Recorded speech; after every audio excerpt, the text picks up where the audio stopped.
அனைவருக்கும் வணக்கம். பொன்முடி அவர்கள் வந்து இப்போ ரீசெண்டாக ஒரு வழக்கில் வந்துட்டு சிறை தண்டனை பெற்றிருக்காரு. இந்த வழக்கு ஆரம்பிக்கப்பட்ட காலம் வந்து 2011 அப்படின்னு சொல்கிறாங்க. 2005லேருந்து 2006லேருந்து 2011 காலகட்டங்களில் அமைச்சராக இருக்கும்போது சொத்து அதிகமாக சேர்த்துட்டார் அப்படின்னு 2011 ஆட்சிக்கு வந்த அதிமுக வந்து பார்த்திங்கன்னா வழக்கை தொடர்ந்தாங்க. ஸோ அந்த வழக்கில் அவர் 2017 வந்துட்டு பார்த்திங்கன்னா தகுந்த ஆதாரம் இல்லை அப்படின்னு வந்து பார்த்திங்கன்னா அவரை விடுவிச்சிட்டாங்க.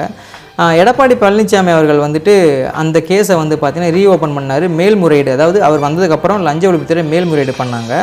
ஸோ அந்த வழக்கிலோட விசாரணையை முடிஞ்சு இப்போ ரீசெண்டாக வந்து ஜட்ஜ்மெண்ட் வந்தது.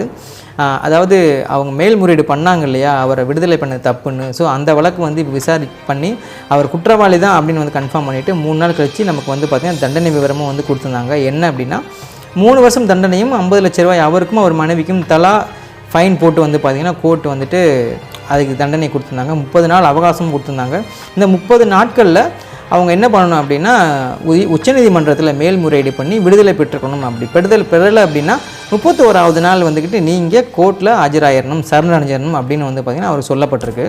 ஸோ இது வந்து ஒரு வழக்கு. இதுக்கப்புறம் 1996லேருந்து 2001 வரைக்கும் அவர் அமைச்சராக இருந்திருக்காரு, போக்குவரத்து துறை அமைச்சராக இருந்தார். ஸோ அப்போவும் வந்துட்டு அவர் வருமானத்துக்கு அதிகமாக சொத்து சேர்த்துருக்காரு அப்படின்ட்டு அவர் மேலே வந்து பார்த்திங்கன்னா லஞ்ச ஒழிப்புத்துறை வந்து பார்த்திங்கன்னா அடுத்த 2002 வந்து பார்த்திங்கன்னா ஒரு புகார் வந்துட்டு பதிஞ்சாங்க. ஸோ அதனுடைய வழக்கம் வந்து பார்த்திங்கன்னா கிட்டத்தட்ட ஒரு 20 வருஷம் முடிச்சுட்டு இப்போ ரீசெண்டாக, அதாவது 2023 ஜூன் நமக்கு இந்த மாதத்தில் தான் வந்து பார்த்திங்க அப்படின்னா அந்த கேஸ் வந்து மறுபடியும் எடுத்து அவர் விடுதலை செய்யப்பட்டார், போதிய சாட்சியங்கள் இல்லை அப்படின்னு. இந்த கோர்ட் வந்துட்டு விழுப்புரத்தில் நடந்துக்கிட்டு இருந்தாலும் அந்த வழக்கை வந்து வேலூருக்கு மாற்றி அங்கேருந்து அவங்க ரிலீஸ் பண்ணாங்க. அதாவது ரிலீஸ் வந்து ஆனார். ரிலீஸ் ஆன உடனே வந்து பார்த்திங்க அப்படின்னா சென்னை ஹைகோர்ட்டை நீதிபதி ஆனந்த் வெங்கடேஷ் அவர் என்ன பண்ணார் அப்படின்னா, அவர் சென்னையில் ஹைகோர்ட்டில் நீதிபதியாக இருக்கும்போது இந்த வழக்கை பார்க்கும் போதே வந்து பார்த்திங்கன்னா நான் பார்த்த மோசமான வழக்கு விசாரணை இந்த வழக்கு தான் அப்படின்னு வந்து பார்த்திங்கன்னா சொல்லியிருந்தார். இந்த வழக்கை நான் வந்து மறுபடியும் ரீஓப்பன் பண்ண போகிறேன் அப்படின்னு சொல்லியிருக்காரு, விடுதலையான வழக்கை. ஏன் இந்த வழக்கு நான் எடுக்க போகிறேன் அப்படின்னு ஒரு 17 பக்கம் வந்து ஒரு கட்டுரையும் வந்து அவர் ரிலீஸ் பண்ணியிருந்தார். அதாவது ஜூன் மாதம் 2023, ஸோ 23ஆம் தேதி இவர் ரிலீஸ் பண்ணுறதுக்கு முன்னாடி இந்த குற்றப்பத்திரிகைலாம் தாக்கல் பண்ணிவிட்டு ஒரு 4 நாளில் ஒரு 175 பேர்கிட்ட விசாரணை, ஒரு 200 பக்க தீர்ப்பை வந்து பார்த்திங்கன்னா எப்படி ரெடி பண்ண முடியும். அது மட்டும் இல்லாமல் அந்த மாதிரி வழக்குகளை வந்து இடத்துலேருந்து இன்னொரு இடத்துக்கு மாற்றுற உரிமை வந்து பார்த்திங்க அப்படின்னா தலைமை நீதிபதிக்கே கிடையாது. ஸோ நீதிபதியை மாற்றலாம். எப்படி நிர்வாக குழு வந்து பார்த்திங்கன்னா இந்த வழக்கை வந்து அந்த இடம் மாற்றுறாங்க. ஸோ அதுவுமே வந்து தவறு. ஸோ இதில் ஏகப்பட்டவே தவறு பண்ணியிருக்காங்க. நான் இதை பார்க்க போகிறேன், ரீஓப்பன் பண்ணி தப்பு பண்ணி தான் தண்டனை வாங்கி கொடுக்க போகிறேன் அப்படிங்கிற மாதிரி வந்து பார்த்திங்கன்னா ஆனந்த் வெங்கடேஷ் வந்து சொல்லியிருந்தார். ஸோ இவங்க வழக்கு மட்டும் கிடையாது, அதாவது பொன்முடி வழக்கு மட்டும் கிடையாது. அமைச்சர் KK ராமச்சந்திரன், அமைச்சர் தங்கம் தென்னரசு, பெரியசாமி, வளர்மதி, அதிமுக காரங்க, பன்னீர்செல்வம், இவங்க 6 பேருமே வந்துட்டு பழைய வழக்குலேருந்து விடுதலை ஆகிட்டாங்க. ஸோ இவங்க 6 பேர்த்தோட வழக்கையும் வந்துட்டு விசாரணைக்கு போகிறேன் அப்படின்னு சொல்லியிருந்தார். ஸோ நம்ம ஆகஸ்ட் வரைக்கும் வந்து பார்த்திங்கன்னா சென்னையில் இருந்தார். அதுக்கப்புறம் சுழற்சி முறையில் என்ன பண்ணுவாங்க அப்படின்னா நீதிபதிகளை வந்துட்டு ஹைகோர்ட்டுக்கு மாற்றுவாங்க. அந்த வகையில் ஆனந்த் வெங்கடேஷ் அவர்களை மதுரைக்கு வந்து மாற்றிட்டாங்க.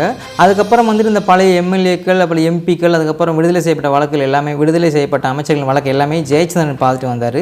ஸோ அந்த ஜெயச்சந்திரன் தான் இப்போ வந்துக்கிட்டு பொன்முடி அவர்களுக்கு வந்து பார்த்திங்கன்னா அந்த பழைய வழக்கில் சிறை தண்டனை கொடுத்தாரு.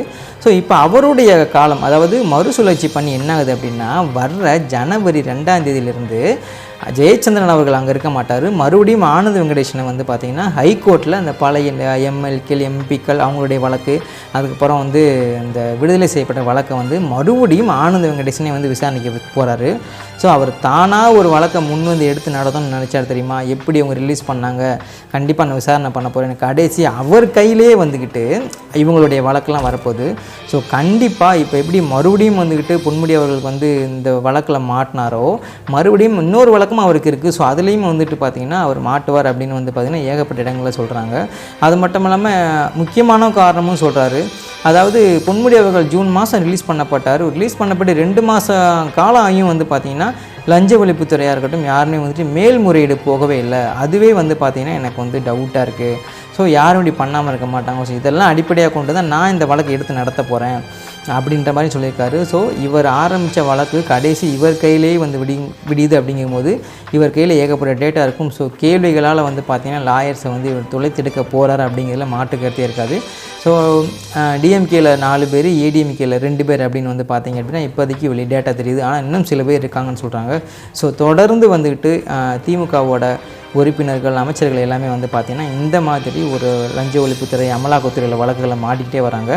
இவ்வளோ நாளாக வந்துட்டு டிஎம்கே சார்பாக என்ன சொல்லுவாங்க அப்படின்னா ஊழல் வழக்கில் வந்து திமுககாரங்க யாருமே போனது கிடையாது அப்படிங்கிற மாதிரி சொல்லுவாங்க. ஆனால் ஏடிஎம்கேல சிஎம்மாக இருந்த ஜெயலலிதா அவர்களே வந்து பார்த்திங்கன்னா நீங்கள் வந்துட்டு ஜெயிலுக்கு போயிட்டாங்க அப்படின்னு வந்து பார்த்திங்கன்னா ஆப்போசிட்டில் பேசுவாங்க. ஆனால் இப்போ அதிமுக காரங்களுக்கும் வந்து பார்த்திங்கன்னா ஒரு என்ன சொல்ல ஒரு பாயிண்ட் கிடச்சிருக்கு. ஏன்னா ஊழல் வழக்கில் தான் பொன்முடி அவர்கள் வந்துட்டு இப்போ சிறைக்கு போயிருக்காரு, போக போகிறாரு அப்படின்னு தான் சொல்லணும். 1 மாதம் அவர் கையில் இருக்குது. ஸோ உடல்நிலையெல்லாம் காரணம் காட்டி எனக்கு வந்து பார்த்திங்கன்னா தண்டனை குறைக்கணும் அப்படின்லாம் கேட்டு பார்த்தாங்க. ஸோ அதை நீங்கள் உச்சநீதிமன்றத்தில் இன்னும் உங்களுக்கு டைம் கொடுத்துருக்கல, நீங்கள் உச்சநீதிமன்றத்தில் கேட்டு நீங்கள் வந்து உங்களுக்கு தேவையானதை பெற்றுக்கோங்கன்னு சொல்லிட்டாங்க. ஆனால் இன்னும் ஒரு சில பேர் என்ன சொல்கிறாங்கன்னா இதையே கொண்டு போய் நீங்கள் போய்ட்டு உச்சநீதிமன்றத்தில் கேட்டீங்க அப்படின்னா நீங்கள் அந்த கோர்ட்லேயே கேட்டு வாங்கிட்டு வந்திருக்கலாமே அப்படின்னு அவங்க சொல்லுவாங்கன்னு சொல்கிறாங்க. ஸோ இப்போ எந்த முடிவு எடுக்க முடியாத நிலைமையில தான் வந்து பார்த்திங்கன்னா அமைச்சர் பொன்முடி அவர்கள் இருக்காங்க.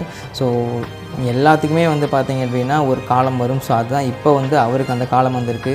ஸோ எனக்கே ஒரு நாள் தப்பு பண்ணால் கூட ஒரு சில நாள் மாட்டுவோம். ஸோ அவர் கையில் தப்பு பண்ணாமல் இருந்திருந்தார் அப்படின்னா கண்டிப்பாக உச்சநீதிமன்றத்தில் அவருக்கு வந்து பார்த்திங்கன்னா அவருக்கு உண்டான நியாயம் கண்டிப்பாக கிடைக்கும்.